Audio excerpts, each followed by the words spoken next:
हाय student, तर आज आपण इयत्ता 6वीच्या मंथन या एक्झाममधील गणितातील काही क्वेश्चन बघणार आहे. मी लाईन बाय लाईन सर्व सोल्युशन तुम्हाला इथे प्रोव्हाइड करणार आहे. तर व्हिडिओ शेवटपर्यंत बघा आणि व्हिडिओ आवडला असेल तर प्लीज लाईक, शेअर आणि सबस्क्राईब करा. क्वेश्चन नंबर 30 असा होता की 150चा 20% म्हणजे 20चे किती टक्के. आता 150चा 20% म्हणजे 20चा किती टक्के. तर सुरुवातीला आपल्याला हा क्वेश्चन दोन पार्टमध्ये डिवाइड करायचा आहे. पहिला पार्ट असा की 150चा 20% आपल्याला काढायचा आहे. आता 150चा 20% आपण कसं काढतो, 150 मल्टिप्लाइड बाय 20/100. ठीक आहे, 20×100. तर इथे 5ने जर डिवाइड केलं, 5ने याला जर डिवाइड केलं तर आपला आन्सर येतो 30. म्हणजे हा एक पहिला पार्ट झाला ज्याच्यामध्ये 150च्या 20% आपल्याला 30 ही व्हॅल्यू आली. आता नेक्स्ट क्वेश्चनमध्ये असं विचारलं होतं की 20चा किती. 20चा किती इन द सेन्स त्यांनी ही जी 30 व्हॅल्यू आली आहे ती 20च्या किती टक्के आहे असं विचारले.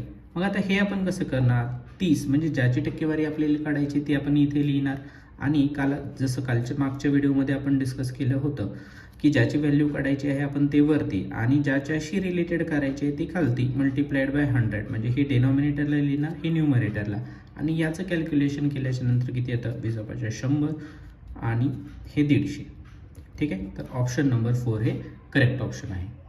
तर next question profit loss related होता, क्वेश्चन नंबर 35.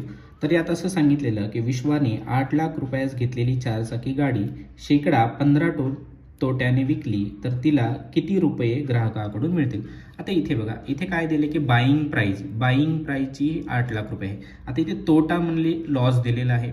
लॉस कधी असतो, लॉस हा जेव्हा पण आपली बाईंग प्राईज असते, बाईंग प्राईज ही ज्या कमी आहे आणि त्याच्यातनं सेलिंग प्राईज जी आहे, सेलिंग प्राईज जर कमी असेल तर आपला लॉस होतो. आता बाईंग प्राईज आपल्याला किती दिलेली आहे, बाईंग प्राईज दिलेली आहे 8 लाख रुपये.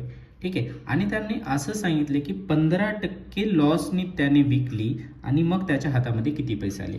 म्हणजे जी आपली बाईंग प्राईज असेल त्यातनं आपल्याला 15% बाईंग प्राईजच्या मायनस करावे लागतील, तेव्हा त्याला किती किंमत मिळाली हे आपल्याला कळेल.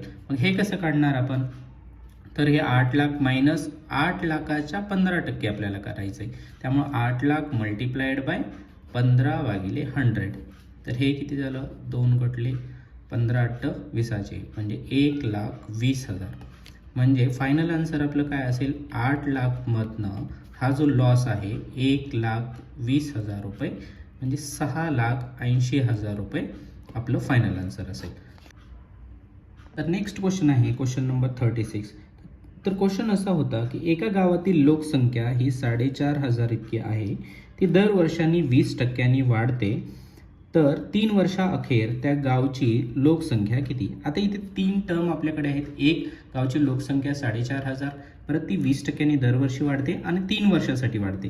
तर याच्यासाठी एक खूप सोपा फॉर्म्युला आपल्याकडे आहे, P × 1 + R/100 power 3 power T. T म्हणजे काय असेल, टाइम पिरियड. तर हा फॉर्म्युला काय, P म्हणजे काय करायचं, आपण जेवढे पीपल आहेत तेवढे, आपण लोकसंख्या जेवढी आहे तेवढी घेणार. 1 + R म्हणजे रेट, दरवर्षी किती पर्सेंटनी ती वाढते, तर 20%नी इथे वाढते, 20/100. आणि टी म्हणजे काय, टेन्युअर किंवा टाइम पिरियड असं म्हणतो. किती वर्षासाठी ती वाढते, 3 वर्षासाठी. तर मग आता इथे किती, 4,500 × 1 + 20/100 म्हणजे 1/5 ⁵.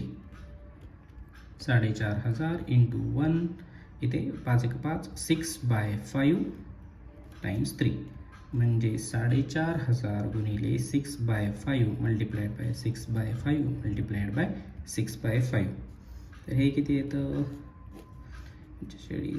36. ओके, तर हे 36 × 6 36 × 6. तर याचं फायनल आन्सर येतं 7776. तर option number 3 is a correct answer. तर नेक्स्ट क्वेश्चन नंबर 37. हा खूप इझी क्वेश्चन होता, स्पीड, डिस्टन्स आणि टाइम रिलेटेड हा क्वेश्चन होता.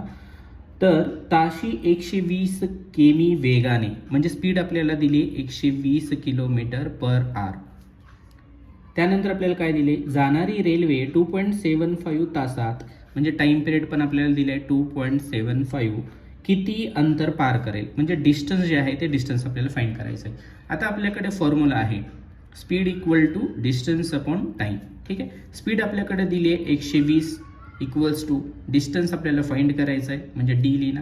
टाईम पिरियड आपल्याकडे दिला आहे 2.75 म्हणजे distance D equals to 120 into 2.75 equals to हे किती येणार 330 किलोमीटर. तर option number 2 is a correct option.